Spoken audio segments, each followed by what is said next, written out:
Esta noche vamos a conocer un poco más sobre la situación que tenemos en Medina en cuanto al sindicato Comisiones Obreras y en cuanto, por ejemplo, pues a toda la actualidad y actividad. Nos acompaña Isidoro Hernández, que es el responsable de la zona de Comisiones Obreras. Señor Hernández, buenas noches. Hola, muy buenas noches. Bueno, yo no sabía, desconocía que posiblemente sea la última o penúltima entrevista, y es que le queda a usted 15 días poco más de estar en Medina, ¿eh? Sí, señor, todo llega. En esta vida, como decía mi madre, todo llega. Y afortunadamente yo, como decía, aunque también un compañero mío, he pasado mejor vida, y es la de jubilado, no es otra cosa, ¿eh? Esperemos que la otra se tarde mucho más en llegar, ¿no? Sí, a pesar de que ya oficialmente yo estoy jubilado desde el mes de marzo, pero el compromiso que yo adquirí con el anterior secretario general de Comisiones Obreras era que mantenía hasta que la nueva dirección de la Unión eligiera al nuevo compañero que me va a sustituir, y esperamos que en estos 15 días que falten sea nombrado mi compañero, y a partir de ahí, bueno, pues me desvincularé del sindicato, no del todo, porque ya sabes que hay situaciones en la vida que, aunque quieres marcharte, eres sindicalista toda la vida, como eres ferroviario toda la vida o como eres un legionario toda la vida, ¿no? Bueno, pues esta profesión también es de los que no te desvinculas, pero evidentemente, como decían antiguamente los revolucionarios soviéticos, nos iremos a los cuarteles de invierno a disfrutar de lo que hemos visto y intentar y hacer lo que tenemos que hacer, que es criticar a los que se queden. Casi 8 años aquí al frente del sindicato en Medina. ¿Ha cambiado en algo todo esto en estos 8 años, desde que llegaste al sindicato, que te hiciste cargo, hasta la actualidad? No al sindicato, me refiero en general un poco a la industria, el comercio de Medina, los problemas. ¿Han cambiado, han sido diferentes, sin ignorar que por medio hemos atravesado una pandemia, ¿no? Sí, no, vamos a ver, la situación ha cambiado. Es verdad que la pandemia supuso, yo creo que una inflexión al conjunto de España, no solamente de nuestra comarca.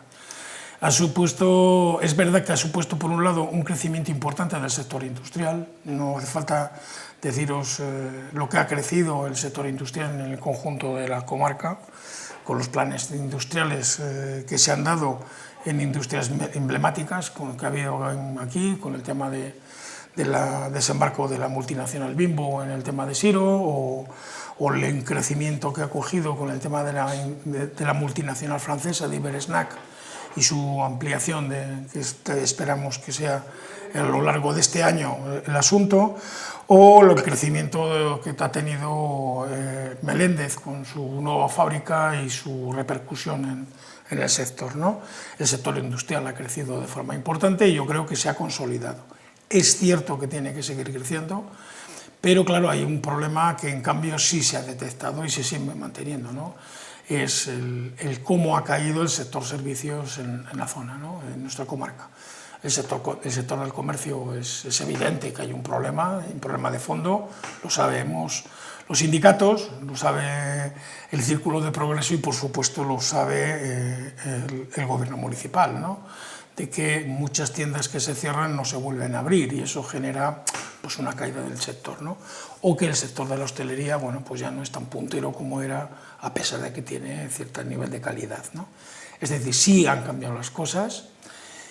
En lo personal, me refiero a haber supuesto 8 años de mucho trabajo de dedicación directa con todo el proceso de negociación con las empresas, y el sindicato ha supuesto también en lo personal un crecimiento importante. Nosotros hemos tenido un crecimiento de cerca del 30% de afiliación, que es importantísimo, y somos la primera fuerza sindical con una diferencia importante con respecto a nuestros compañeros de UGT, que es lícito, esto es el juego de la democracia, ¿vale? Y yo creo que el listón queda alto y que queda mucho por hacer porque creo que quedan muchas tareas pendientes de intentar salvar esta comarca e intentar hacerla más grande. Yo no sé, pero uno tiene en la mente la sensación de que los sindicatos pues estaban siempre movilizándose, siempre estaban apoyando a los trabajadores. No digo que ahora no se haga, ¿no? Pero parece que tienen menos presencia en los medios y en la calle, porque a decir verdad, el representante a nivel nacional de Comisiones Obreras hace unos cuantos años era muy conocido, estaba en todos los noticias informativos, y el de ahora es menos. El de UGT, 3/4 de lo mismo, ¿no? Parece que como han perdido un poco fuerza, ¿o no? ¿O es una sensación...? Mira, yo soy una persona que llevo en estas lides desde hace 42 años. O sea, yo empecé aquí con don Marcelino Camacho. Y me voy a ir con Unai Sordo. O sea, que imagínate lo que he recorrido, ¿no? Pero este país tiene un problema, y no lo digo por vosotros, pero hay un problema y es la concentración de los medios de comunicación. Es decir, los sindicatos en gran medida no aparecemos en los medios de comunicación. Solo baste un dato. El mayor congreso que se ha dado de la mayor organización de esta región, que es el Congreso de Comisiones Obreras, que ha sido hace prácticamente un mes, no ha salido en ningún medio de comunicación. No ha salido, porque la concentración de medios evita o silencia ese... Claro, cuando es el conflicto es cuando no queda más remedio que sacar. Quiero decir, si mañana hay una huelga del sector de los médicos o de las enfermeras, o de mañana hay una huelga, esperemos que no, mañana hubiera una huelga en Bimbo, pues resulta que tendría que salir por cachavas, ¿no? O hay un conflicto, por como pasó, por suerte, como bien se arregló bien con el tema de MADE, acuérdate, cuando el cierre aquel famoso, pues sales. ¿Es verdad que el sindicato puede tener menos presencia en los medios? Sí, pero yo solo quiero daros un dato. No hay ninguna organización, ninguna, en esta región, ni política ni social, que tenga 70.000 afiliados de los de verdad, de los que pagan cuota. No como algunos afiliados del Partido Popular que son afiliados pero no pagan una cuota en su vida, ¿no? Entonces, hace ya muchos años estaba Juan Vicente Herrera, yo llevo entonces aquellas, llamamos otras lides en Castilla y León, y yo llevaba finanzas, para mi desgracia, ¿no? Que ya sabes que siempre la caja es problemática, y recuerdo que me decía Juan Vicente, dice, ¿cómo está la salud del sindicato? Y cuando le decía, estamos en 67.000 afiliados, decía, ¡jo! Si tenéis más del doble que el Partido Popular después de 25 años gobernando. Es decir, ¿somos una fuerza importante? Sí. ¿Somos una fuerza con representación? Sí. Pero eso no nos da tampoco oídos en los medios de comunicación. Entonces, bueno, nosotros tenemos que trabajar donde tenemos que trabajar, que son en las empresas, en los centros de trabajo y en el diálogo social donde podemos. Por ejemplo, en breve vamos a iniciar el diálogo social en Medina otra vez, afortunadamente, el lunes, y esperemos que se pueda llegar a un segundo acuerdo importante, como se ha hecho en los últimos 6 años. Pues yo recuerdo bien un poco la mente, ya que estamos hablando de repasar la trayectoria, la edad de cada uno que tenemos, ¿no? Cuando los mineros se movilizaban desde la zona de León, desde el Bierzo, desde Asturias hasta Madrid, bueno, pues estaban arropados por los sindicatos, había un movimiento, y ahora parece que ese tipo de cuestiones se han perdido, ¿no? ¿O es que se movilizan menos los mineros? No, el problema es que el concepto también es verdad que ha cambiado. Solo hace falta dar un dato. Hay que tirar un poco de hemeroteca y de imágenes de lo que está pasando en La Bañeza con el tema de la azucarera, ¿no? Cómo la gente se ha movilizado, la sociedad, los sindicatos, a la bronca que tienen montada, se juegan la vida, se juegan los puestos de trabajo y la vida en una comarca, ¿no? Pues esto es un poco lo que pasaba en la minería. Claro, se jugaban la vida de la comarca. Tanto es así que la comarca del Bierzo, desgraciadamente, no es ni sombra de lo que era, Villalino, Favero, Benvívere, La Ciana, o sea, esas zonas. Y entonces, claro, la gente se movilizaba porque en ello les iba las habichuelas y la vida de futuro, ¿no? Afortunadamente, ya no tenemos tantos elementos estratégicos, sino son más reducidos, porque ya no hay grandes concentraciones, excepto en el sector agrario. No hace falta que veamos el Cristo que tienen montado. Yo no digo que no sea justo, con todo el tema del valor de su producción agraria, con el tema del trigo, pero que evidentemente eso hace movilizar a una sociedad en su conjunto. Ahora, afortunadamente, estamos más polarizados, hay más empresas, menos colectivos importantes, ya no existe la naval, ni la siderúrgica integral, ni la línea blanca, aquellas movilizaciones del 80, ¿no? Sí. Porque ya no hay grandes concentraciones. Cuando Isidoro Hernández se afilió al sindicato de comisiones obreras, creo que no sé cuántas horas se trabajaba, 40 y tantas horas, pues creo recordar, porque luego después se bajó a 40, y ahora vamos a conseguir 37,5 o no. Acordado está, y llevado al Consejo de Ministros también, y esperamos que el trámite parlamentario salga. Mira, yo cuando empecé a trabajar, que era por el año 1978, la jornada era de 43 horas semanales para la jornada partida y 42 horas semanales para la jornada continuada. O sea, yo trabajaba 42 horas. Y en 1983 conseguimos las 40. Bueno, conseguimos. El Partido Socialista nos propuso en aquel famoso gobierno de los 202 diputados de Felipe González, ¿no? Yo recuerdo en aquella época que yo, pues, joder, imagínate, tenía 21 años cuando aquella historia, pero ya militaba en el sindicato. Y yo recuerdo las 7 plagas que decía en aquella época el presidente de la COE, porque todo se reducía a que si se bajaba la jornada tenía que bajarse el salario, porque si no España se partía, se rompía y la capacidad de gestión desaparecía. Bueno, pues el caso es que se implantaron las 40 horas, no se rebajaron los salarios, a pesar de que lo que proponía en aquella época el presidente de la COE, y resulta que datos de una organización izquierdista que se llama OCDE, la Organización para la Cooperación y el Desarrollo Económico, como digo, una prosoviética ella, que lo dice, pues resulta que nos reconoce que desde el año 1990 al año 2022, pues resulta que España ha tenido un crecimiento de competitividad de más del 30%.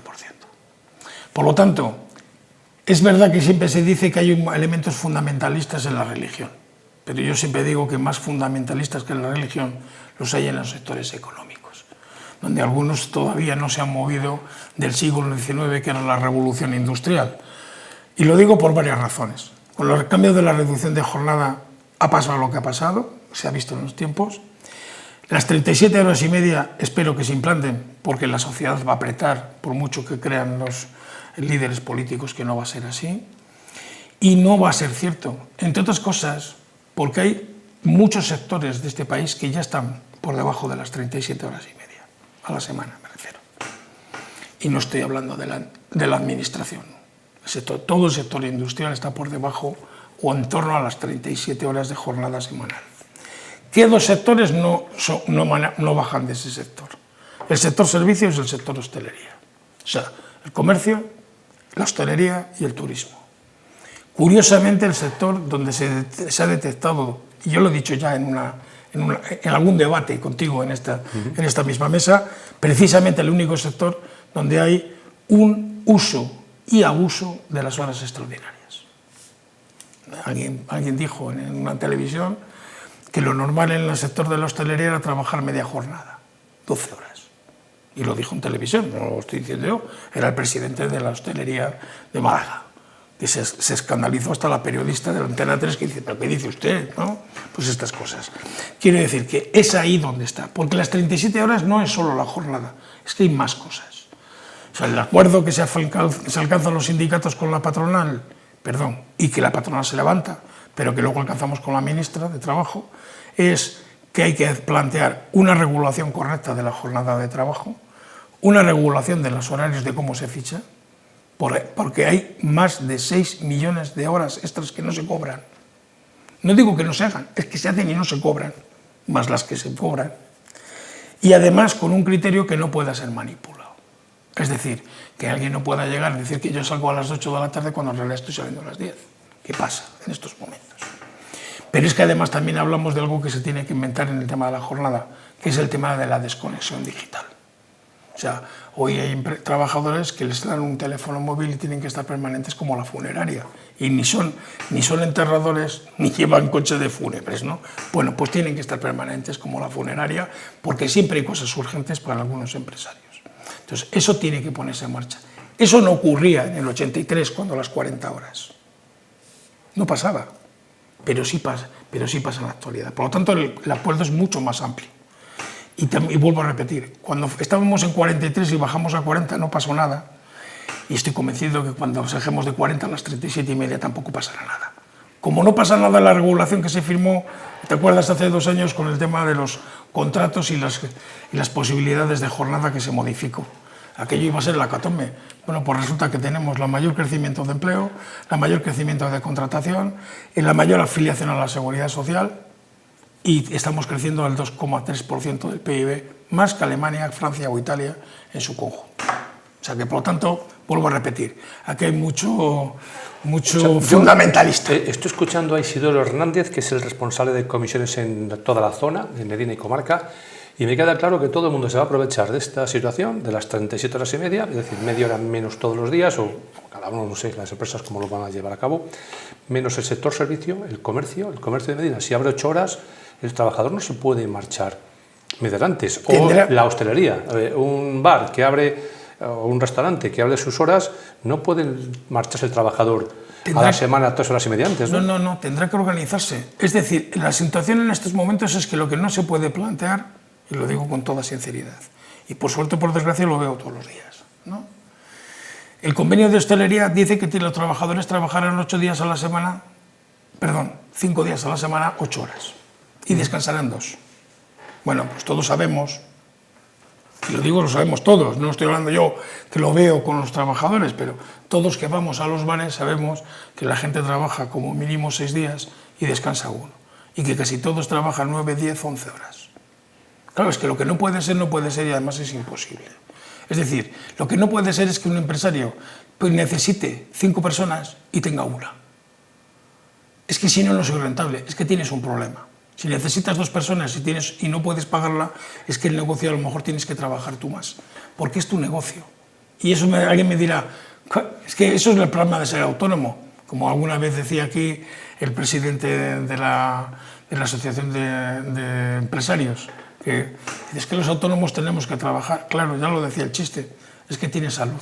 Es que ese es el problema. El negocio es tuyo. Por lo tanto, tienes que adaptarte a esas circunstancias. Y los empresarios de hostelería y comercio, con todo el respeto, que les hay muy buenos también, como les hay malos en todos los sitios, van a tener que hacer en cajas de bolillos, pero como se ha tenido que hacer siempre en esta sociedad. Sí, hay otro problema añadido a mayores, ¿no? Que es que yo hablo con empresarios de la hostelería y me dicen que no encuentran trabajadores. Y dicen, Javier, es que no hay trabajadores. No existen trabajadores, tantos trabajadores como no hay tanta, en este caso, demanda como oferta. Claro, pero es que hay un problema. Es decir, la oferta no solo es cuestión de dinero, es cuestión de calidad. Alguna vez, también en otro debate que tuvimos en esta mesa, hablábamos de la falta de profesionales en algunos sectores. Y es que hay un problema. Nuestra gente joven, para bien o para mal, ya no solo valoran el ganar dinero, valoran el ganar dinero y el tener calidad de vida. Y cuando yo resulta que tengo que trabajar 10 horas, 6 días a la semana, pues una de dos, ni aun pagándome mucho igual voy. Y está pasando en sectores, pasa en el sector de la construcción, ahí hay un problema, es que no hay formación. Pero pasa en el sector de la hostelería y pasa en el sector de comercio, pero también pasa en otros sectores donde los salarios son muy bajos, por ejemplo en el transporte. Claro, es que un camionero que le pagan el convenio colectivo tiene un salario muy bajo y lleva 32 toneladas a sus espaldas, o 30 toneladas, con unos salarios de locura, porque claro, estoy fuera de casa 5 días a la semana, si tengo la mala suerte de tener viajes internacionales o nacionales, ¿no? Entonces, no hay. Y claro, hay que ir ¿a dónde? A sitios más precarios, Rumanía, búlgaros, que son los que en estos momentos están viniendo acá, o portugueses, que también están trabajando. Entonces, claro que hay un problema, pero hay un problema de concepto. Y si eso no se entiende, van a tener un problema global. Si os dais cuenta, es un dato. ¿Quién es la mayor parte del personal que se contrata en la hostelería? No digo en Medina, que es más pequeñito, pero en Valladolid, o en Madrid, o en Barcelona, o en Sevilla. Muchos trabajadores extranjeros. Inmigrantes, sobre todo sudamericanos. ¿Por qué? Pues porque lo que ha pasado toda la vida. Lo que no quieren los autóctonos, lo tienen que coger los inmigrantes. Pero también nos pasaba a nosotros cuando íbamos a Alemania. O sea, que todo el problema viene motivado porque no se paga bien a ese trabajador. Es decir, no es porque no se pague bien, es porque no se paga bien y además no se les da una calidad de vida, cierta calidad de vida. Entonces, mucha gente que dice, yo para ir a trabajar por 1.200 euros, que eso es la media, por 1.200 euros, y hacer 10 horas diarias por 6 días a la semana, no voy. intento buscar trabajo en el sector industrial, en el sector de la construcción, porque claro, la gente de la construcción cobra lo mismo, pero es que trabaja 8 horas, 9 como mucho, y 5 días a la semana, y descansa sábado y domingo. Es que hay un problema de fondo, y es un problema de conceptos. Sí, pero es que tampoco hay personal para la construcción, a pesar de que se pague mejor y de que se descansen sus horas. Por eso no hay mecánicos. Me decía el otro día un señor de un taller, dice, es que Javier, es que no encuentro mecánicos para el taller, no hay fontaneros, no hay es porque hay un problema. Mira, este país tiene un problema, y lo dice alguien que es todos sus estudios, digo formales, luego en este oficio tienes que leer mucho, ¿no? Pero sus estudios formales era formación profesional. España tiene un problema. Y es que España dejó de lado la formación profesional. La formación profesional como se ha entendido toda la vida. Entonces, claro, ahora no hay mecánicos, no hay albañiles, no hay electricistas, no hay encofradores, no hay soldadores. No hay, pero es que no hay porque no se forma.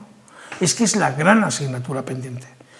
En la semana que viene, lo digo porque me lo ha contado el director, es la fecha en la que se hace la graduación de la última promoción del centro integrado. Pues yo estoy convencido de un detalle. Muchos de los chicos que salen, y chicas, que salgan de ese centro, que están formados en mecatrónica, en administración, en no sé qué, muchos van a acabar encontrando trabajo, porque hace falta profesionales formados. Pero se sigue siendo la hermana pobre de la formación profesional. Y además no se incentiva por los gobiernos. Hay un problema. O sea, en Madrid no hay enseñanza pública de formación profesional. ¿Cuándo se han visto escuelas y centros de formación profesional privados? No me vale Cristo Rey, que esta es siempre la respuesta que me da, hombre, Cristo Rey era privado. Ya, pero viene con otra trascendencia distinta. Digo academias, pero es porque no se incentiva desde los poderes públicos la formación profesional. Entonces, no hay, y como no hay esa carencia. ¿De qué? De gente formada. Lo que hay es mucha gente no formada. Me van a permitir la expresión, de peones, con mucho respeto, porque para mí tanto respeto tiene el que diseña aviones como el que barre la acera. Pero sí que es verdad que su nivel de formación no la tienen. Y entonces hay un problema, de la misma manera que hay un problema que lleva mucho tiempo en este país muerto, más allá del 2013-2012, que es la capacitación profesional, porque hay gente muy buena, con conocimientos formados en el día a día, en el tajo, pero que no puede acreditar que es fontanero, porque no tiene el título. Ayer me comentaban precisamente unas personas que los domingos ya tampoco trabajan ni los panaderos. Aquí hay 2 panaderías que se nutren Medina del Campo, como es, me cuentan, Pozaldez, y como es Carpio, y los domingos ya no se trabaja. Algo impensable hace años, el panadero hacía todo el año pan, menos el día de Nochebuena, el día de Navidad, el día de Año Nuevo y el Viernes Santo, Jueves Santo. Como los periódicos. Como los periódicos. Es exactamente lo mismo. Bueno, pues resulta que ahora ya los domingos tampoco trabajan los panaderos. Y no son trabajadores, son los propios empresarios, que han decidido, mira, pues tendrán sus razones. Yo no lo sé, mira, no lo conocía ese dato, Pero sí que es verdad que el sector de la panadería pues lleva mucho tiempo con problemas. Pero no por nada, sino porque, bueno, por la vida es lo que es. El pan sube lo que sube y el sector industrial de la panadería ha hecho mucho daño. Les ha hecho mucho daño a los panaderos habituales. Yo siempre cuento una anécdota de hace unos años, no es de ahora, mucho antes de venir yo aquí a Medina del Campo, donde en un pueblo de esta región íbamos a comprar el pan y me encuentro con que la panadería de toda la vida del pueblo hacía pan congelado. No entendía nada, claro, digo, una panadería de pueblo usando pan congelado de industria. Y me decía el panadero, dice, es que me sale más barato comprarlo congelado y con el horno y fabricarlo que levantarme a las 3 de la mañana, preparar el pan, hacer la masa, esperar que tenga el proceso normal, ¿no? ¿Por qué? Porque el sector industrial también pesa. Es decir, hoy el valor del pan bien hecho no se ve, y si no hay un dato.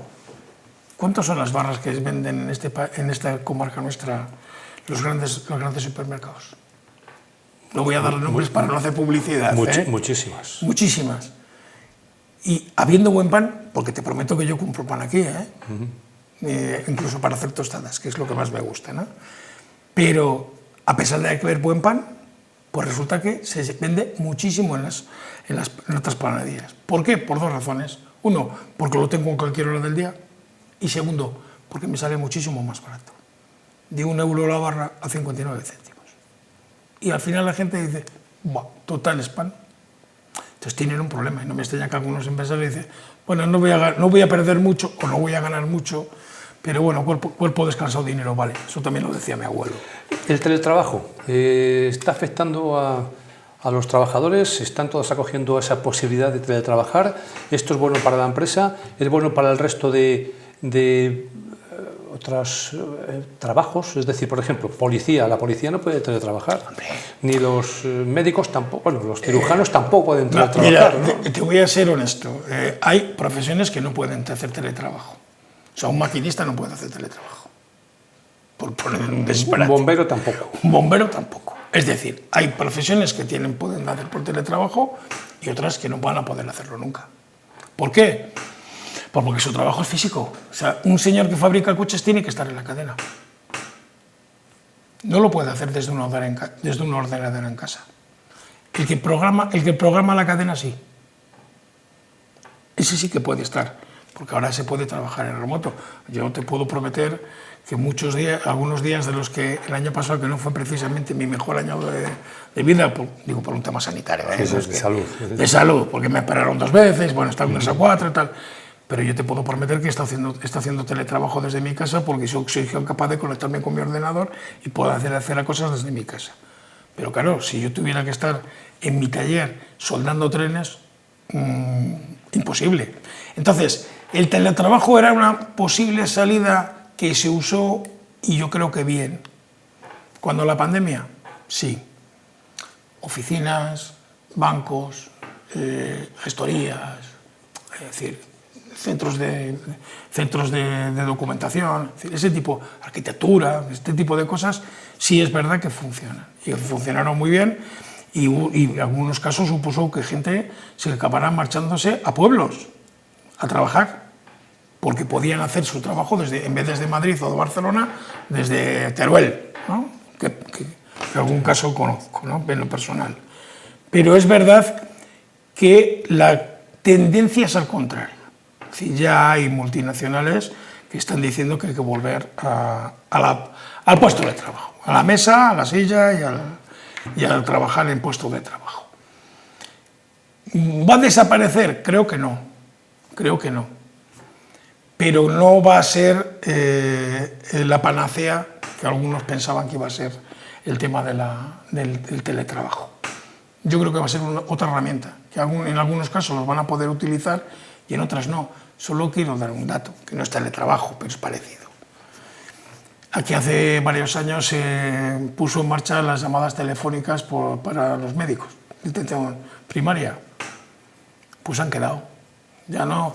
Hay bastantes veces donde el médico te llama por teléfono y te pregunta, ¿te sigue doliendo los riñones? No, pues entonces tómate no sé qué, o te mando no sé cuál, ¿entiendes? O sea que va a quedarse sí, pero no creo que vaya a ser la solución al trabajo tradicional. El tema sanitario. ¿Qué está pasando en el hospital de Medina del Campo? Que hay tantas quejas, manifestaciones, e incluso se está preparando ya otra posible manifestación. También volvemos, ausencia de médicos, no hay médicos para que vengan. Nos centramos en Medina, pero esto parece que es un mal endémico de todo el país, ¿no? Que en todo el país no hay trabajadores, no hay médicos, enfermeras, cirujanos. Hay un problema, este país tiene un problema, y es que solo legislamos para el corto. Cuando me refiero al corto me refiero a 4 años, entendedme. Aquí se legisla de votación a votación, porque es lo que yo puedo vender al siguiente proceso. Y hay necesidades que tienen que ser planificadas y vistas a más largo plazo. Por ejemplo, el tema sanitario. Yo por suerte o por desgracia, yo creo que por suerte, participo en varios consejos de salud, ¿no? En Alaejos, aunque ya he presentado mi renuncia, en Medina Rural y en el propio mío de mi zona de donde yo vivo. Hay un problema. Hace 3 años ya se hablaba, o 4, después de la pandemia, ya se hablaba de que el servicio público de atención primaria iba a tener un problema, y era que Castilla y León podía perder en el plazo de 7 años 3.500 médicos. Pues mire usted, 3.500 médicos, hay una herramienta en la aplicación de recursos humanos que es lo que se llama la agenda de jubilación. Es decir, es una herramienta donde tú tienes la edad de jubilación de cada uno y la fecha en que se marcha. Por lo tanto, eso que se sabe de hace 5 años se sabía hace 15 y había que haberlo previsto. Pero también es cierto que hay un problema, y es Castilla y León tiene un problema, y es que no es capaz de cubrir todas sus pretensiones de MIR, de médicos internos residentes. Y eso genera problemas de falta de médicos, como pasa con los problemas de enfermera. Y que aquellos que no salen de plazas por las 1000 decisiones que se han tomado en este país, hay un problema, y es que los que están en temporalidad tampoco están. Fundamentalmente, porque no les es atrayente quedarse en Castilla y León. Y me voy a explicar. No es lo mismo trabajar en Alcobendas que trabajar en Sanabria, ¿verdad? No es lo mismo. Ni por la distancia, ni por las atracciones. O no es lo mismo trabajar en el clínico que trabajar en el hospital de Medina del Campo. Y el hospital de Medina del Campo tiene un problema. No porque no tenga estructura, infraestructura, que la hay, porque se han montado máquinas nuevas y se han montado para operar. Pero hay un problema, no hay médicos. Lo último que tenemos es el problema que tenemos con los médicos rehabilitadores. No hay médicos rehabilitadores en Medina del Campo, digo titular, ¿eh? Sí. ¿Cómo se está cubriendo? Con un doctor rehabilitador que viene desde Valladolid, desde el clínico. ¿Cuándo? Una vez al mes. ¿Eso que genera? Un problema sanitario. ¿Qué pasa? Pues puede haber dos cosas. Una, o que esta plaza quedó libre, ya sabéis que cada 2 años, todos los años, se hace la rotación de médicos, o es que no hay médicos rehabilitadores, que podrían ser las dos cosas. Entonces, es normal que los ciudadanos de esta comarca peleen por su hospital, porque costó mucho conseguirlo. Esto no fue gratis. ¿Y eso cómo se arregla, ese problema? Pues se tiene que arreglar de 2 formas. Primero, con una apuesta clara por la sanidad pública. O sea, no se puede estar planteando una sanidad pública donde la mayor parte de una parte importante se va y se destina a conciertos con el sector privado. Solo falta dar un dato. Las 2 grandes sectores, Recoletas y Quirón, que son las 2 grandes empresas de la sanidad privada de este país, han crecido exponencialmente en los últimos 12 años, 12, 15 años. No nos tenemos que olvidar de un dato, ¿eh? Desde el año 2001, la sanidad pública está transferida a las comunidades autónomas. Todas, a excepción de Ceuta y Melilla. Todo lo demás está en manos de los gobiernos autonómicos. Y curiosamente, quien toma las decisiones estratégicas son los gobiernos autonómicos. Es verdad que el gobierno puede tener sus culpas, no digo que no, sobre todo por el tema de los MIR, pero quien define cómo se desarrollan los hospitales, dónde y con qué medios son los gobiernos autonómicos. Ya está bien de mirar para otro lado, ¿eh? O sea, esto de que la culpa la tiene siempre don Pedro Sánchez, por no utilizar la expresión que emplean, ¿eh? Pues sí, seguramente algo habrá matado. Pero, hombre, ya está bien, ¿eh? Que desde el año 2001 hasta el año 2025 es un cuarto de siglo gobernando la sanidad de esta región. Por lo tanto, ¿qué hay que hacer? Una apuesta clara por la sanidad. Y hay que dar una apuesta clara por conseguir profesionales médicos que trabajen en la sanidad privada. Y hay que darles incentivos a los médicos. Porque, claro, si yo voy a cobrar lo mismo por estar en el Río Ortega que por estar trabajando en el de Ponferrada, va a ser difícil que alguien se apunte, a no ser que le dé igual porque no tiene previsto nada, pero lo normal es que te quedes lo más cercano a tu capital de provincia. Vamos a ir poco a poco finalizando. ¿Tenemos datos del paro? ¿Cómo tenemos la situación en la zona que nos encontramos, señor? Te hablo de memoria porque, como ya lo comentamos en su momento cuando salieron las cifras, el mes de abril, que es el último que se ha dado, ha sido un mes bueno. Es cierto que empezaba la temporada de la Semana Santa, que siempre ya, digamos, es la que marca la referencia de salto hacia adelante.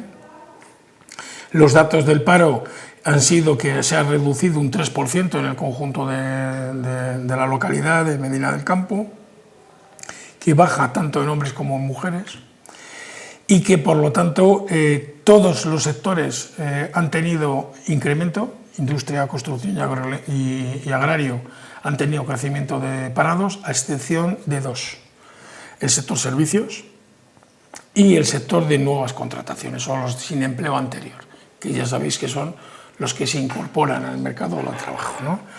Entonces, ¿buenos datos? Sí. Los datos de afiliación, pues en la línea de los que están habiendo a nivel nacional, unos datos importantes, y que además demuestran, vuelvo a repetir, que el fundamentalismo es mal consejero cuando se habla de economía. Hay que darle muchas vueltas a los números, porque la realidad es que ni los contratos eventuales que había hace 3 años, que era aquello de me han hecho un contrato, me lo han vuelto a prorrogar hasta 3 años, no era la panacea, ni los contratos de fijo discontinuos es que vayan a ser la hecatombe.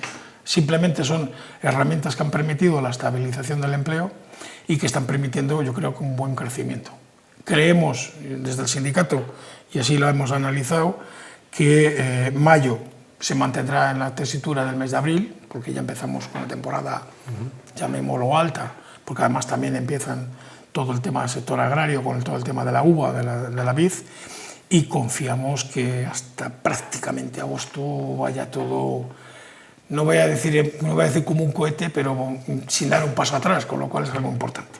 Lo que es cierto que otras veces que hemos conversado, yo preguntaba, el sector por edades más perjudicado, me decían siempre, es la mujer de más de 45 años, más de 50. Si eres mujer y tienes 50 años, va a ser casi imposible encontrar trabajo. ¿Esto sigue siendo así? ¿O ya sí, sé que mira, lo peor es mujer y más de 50 años? Como te hablo de memoria, yo lo que hago es guardar estadísticas en mi cabeza, ¿no? Y por eso te digo. Pero hay un dato que yo quiero que se tenga en mente, porque además es verdad que lo he dicho en estas reuniones que teníamos casi todos los meses o cada 2 meses cuando veíamos el desempleo.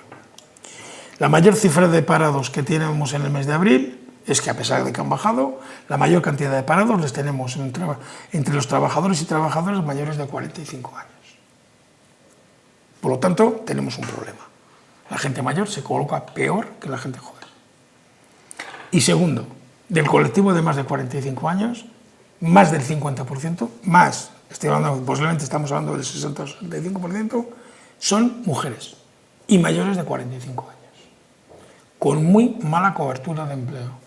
Es un problema de Estado, porque vamos a tener un problema de fondo, porque hoy tienen 50 años, pero es que en 10 años están en la edad de jubilación. Con lo cual vamos a tener a muchas trabajadoras que no van a poder jubilarse, porque no van a tener los años de cotización.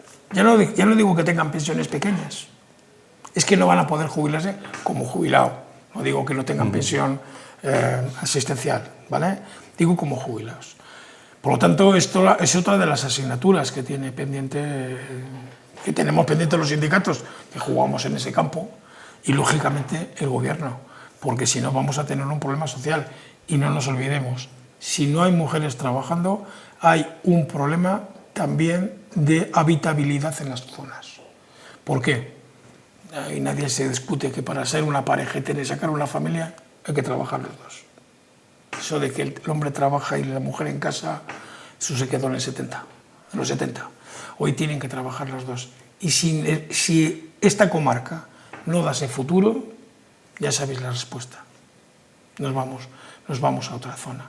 Y luego hablaremos de la España vaciada. Pero la España vaciada se pelea generando riqueza aquí. Y para eso, y esto sí que es una reclamación al gobierno regional, que lleva más de 30 años gobernando. Hay que darle a la sustancia gris. Hoy es 11 de junio de 2025.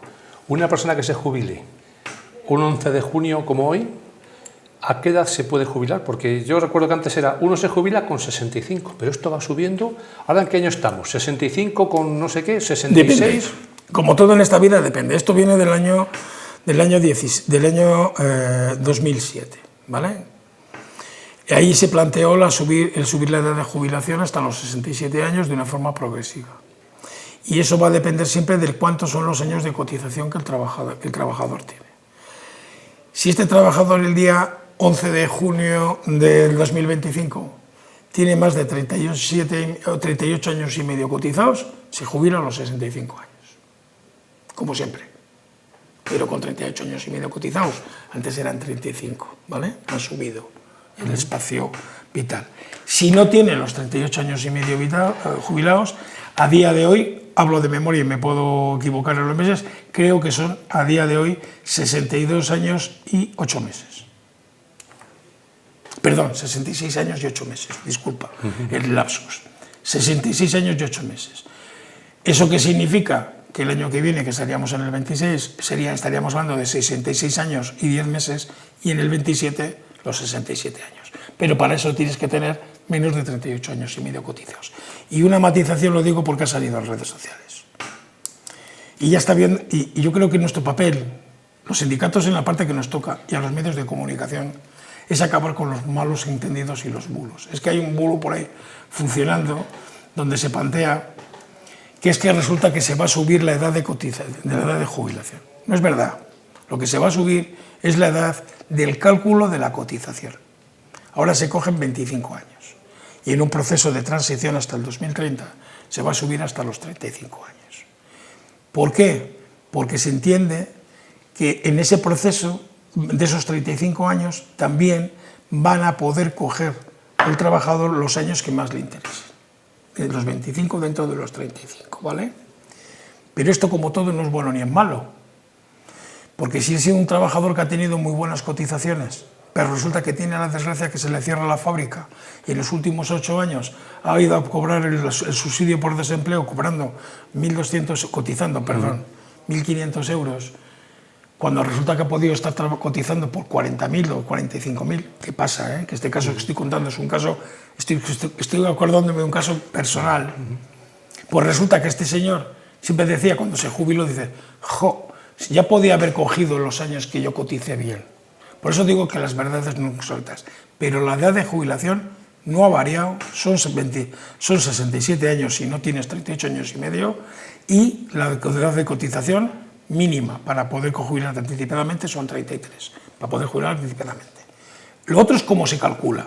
Pero yo que tuve que hacer la primera huelga general allá por el año 1985 para el tema de las pensiones, pues resulta que cuando aplican las fórmulas correctoras, pues tampoco es tanta la diferencia. Algo se pierde, pero no tanto. Estaba echando cálculos una persona con 65 años de edad, trabajando los últimos 39 años, pues si empezó con 26 ya se puede jubilar a los 65 años.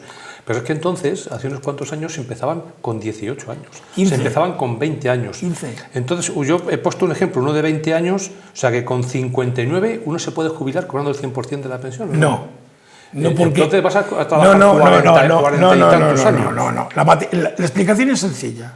Nadie se puede jubilar antes de los 65 años. Sí, pero si has cotizado los 39 Como años... si tienes 48. Yo te voy a poner un ejemplo. Hablabas de alguien de 19. Yo empecé a cotizar con 15. Con 15. Es verdad que yo me voy con 62 años y medio, o me he ido, porque yo tengo penosidad, que es una historia dentro de la empresa.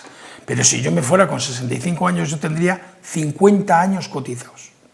No voy a llegar, me voy a quedar en 46, casi 47, ¿vale? Pero el hecho de que yo tenga 50 años no me reduce la edad de jubilación. Yo, para poder jubilarme a los 65 años, tengo que tener cotizados 38 años y medio. Pero yo puedo tener 38 años y medio cotizados a los 59, pero no me voy a los 59, me voy a los 65. Ahora, si no tengo 38 y medio, no me puedo ir a los 65, me iré a los 67. Si me faltan 2 años, digo, ¿eh? Por lo tanto, no es la suma de mi edad más los años cotizados. Es que para poder tener derecho tienes que tener 65 y 38 años y medio. Y sí que hay un dato, y es, si yo tengo 33 cotizados, yo sí me puedo ir 2 años antes de forma voluntaria, pero claro, me penalizan en torno a un 14% de descuento de la edad de mi pensión, ¿no? Como todo en esta vida, pues, si me voy con 1.000 euros, 14% es mucho dinero, si me voy con 3.200 la cosa ya es más llevadera. Pues si usted tiene alguna duda, puede acudir a ver a Isidoro al Sindicato Comisiones, que va a explicar todo perfectamente. Está perfectamente bien atendido. Isidoro, muchísimas gracias, don Javier.